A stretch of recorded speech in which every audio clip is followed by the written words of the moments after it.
Day 169, Sunday, June 4th. Numbers 22. Numbers 22 1-41 NKJV. Then the children of Israel moved, and camped in the plains of Moab on the side of the Jordan across from Jericho. Now Balak the son of Zippor saw all that Israel had done to the Amorites. And Moab was exceedingly afraid of the people because they were many, and Moab was sick with dread because of the children of Israel. So Moab said to the elders of Midian, "Now this company will lick up everything around us, as an ox licks up the grass of the field." And Balak the son of Zippor was king of the Moabites at that time. Then he sent messengers to Balaam the son of Beor at Pethor, which is near the river in the land of the sons of his people, to call him, saying, "Look, a people has come from Egypt. See, they cover the face of the earth, and are settling next to me. Therefore please come at once, curse this people for me, for they are too mighty for me. Perhaps I shall be able to defeat them and drive them out of the land, for I know that he whom you bless is blessed, and he whom you curse is cursed."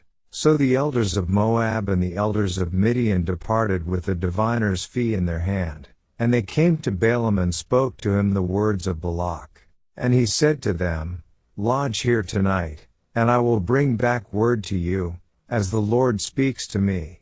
So the princes of Moab stayed with Balaam. Then God came to Balaam and said, "Who are these men with you?" So Balaam said to God, "Balak the son of Zippor, king of Moab, has sent to me, saying, 'Look, a people has come out of Egypt, and they cover the face of the earth. Come now, curse them for me, perhaps I shall be able to overpower them and drive them out.'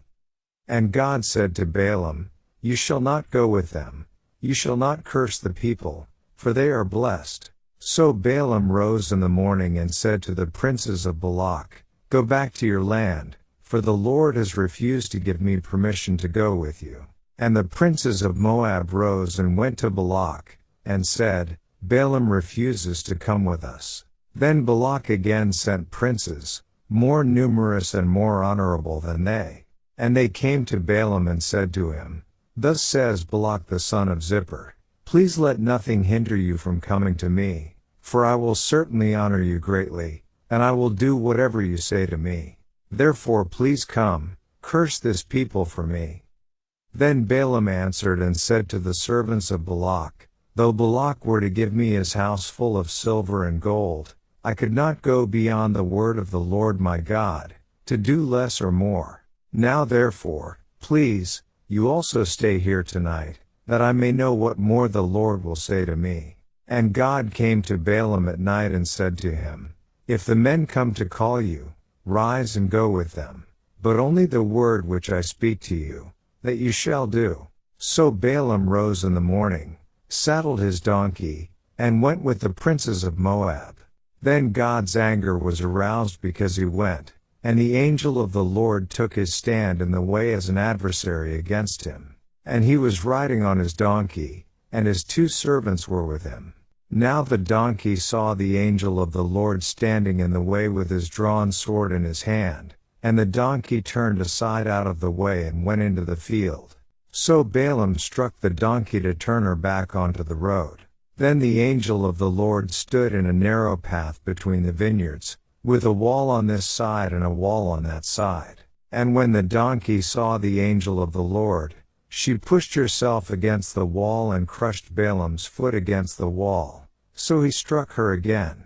Then the angel of the Lord went further, and stood in a narrow place where there was no way to turn either to the right hand or to the left. And when the donkey saw the angel of the Lord, she lay down under Balaam. So Balaam's anger was aroused, and he struck the donkey with his staff. Then the Lord opened the mouth of the donkey, and she said to Balaam, "What have I done to you, that you have struck me these 3 times?" And Balaam said to the donkey, "Because you have abused me. I wish there were a sword in my hand, for now I would kill you." So the donkey said to Balaam, "Am I not your donkey on which you have ridden, ever since I became yours, to this day? Was I ever disposed to do this to you?"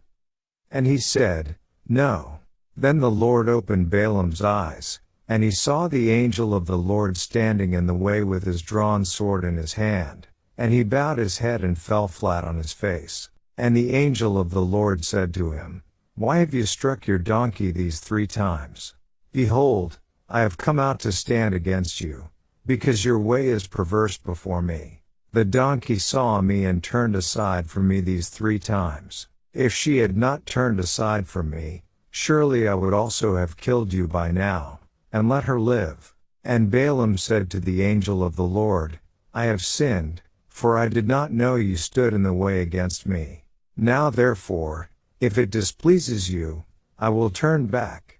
Then the angel of the Lord said to Balaam, Go with the men, but only the word that I speak to you, that you shall speak. So Balaam went with the princes of Balak. Now when Balak heard that Balaam was coming, he went out to meet him at the city of Moab, which is on the border at the Arnon, the boundary of the territory.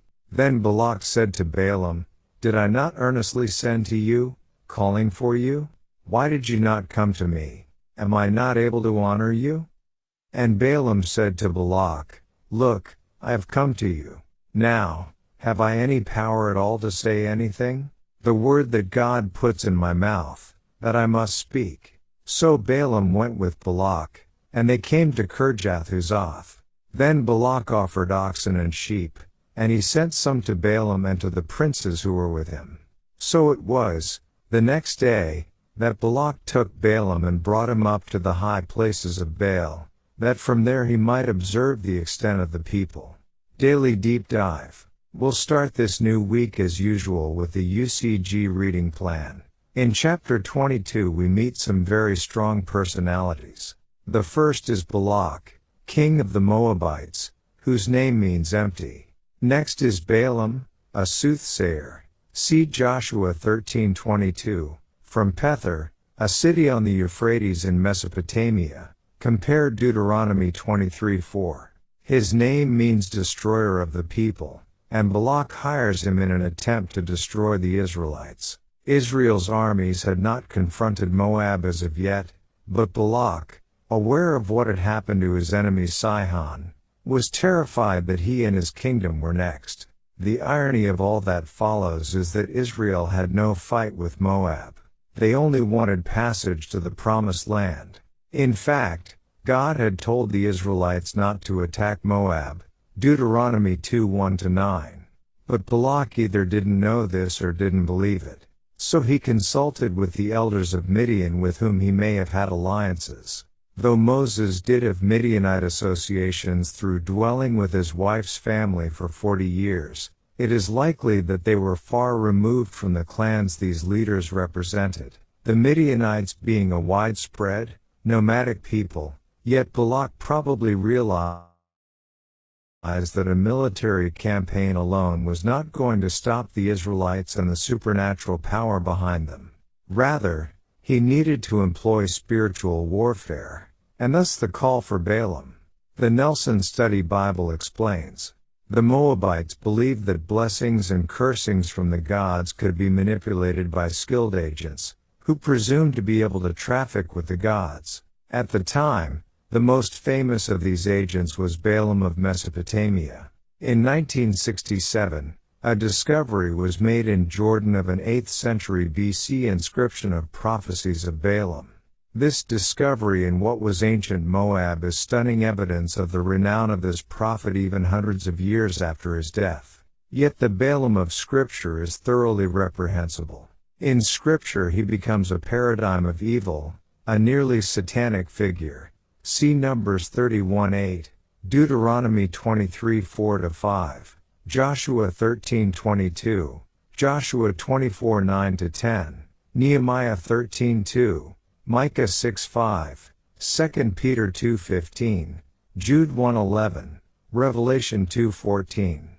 Balaam was a prophet who specialized in animal divination. He would inspect the liver of a ritually slain animal to ascertain from its shapes and markings the will of the gods. Such prophets also observed the movements of animals and birds in order to ascertain certain signs from the gods. It was thought that such prophets could in some mysterious manner influence the gods by various rites. If Balaam could influence the God of Israel, as Balak supposed, then he might reverse their blessing, bring them under a curse, and destroy them. In v. 8, Balaam speaks of the Lord as though he were intimate with him. Because he was an internationally known soothsayer, it's likely that he had heard enough about Israel from emissaries of Moab and Midian to have learned the name of the God of Israel. Indeed, the story of God's deliverance of Israel from Egypt would have been widely known throughout the Middle East. See Deuteronomy 2:25.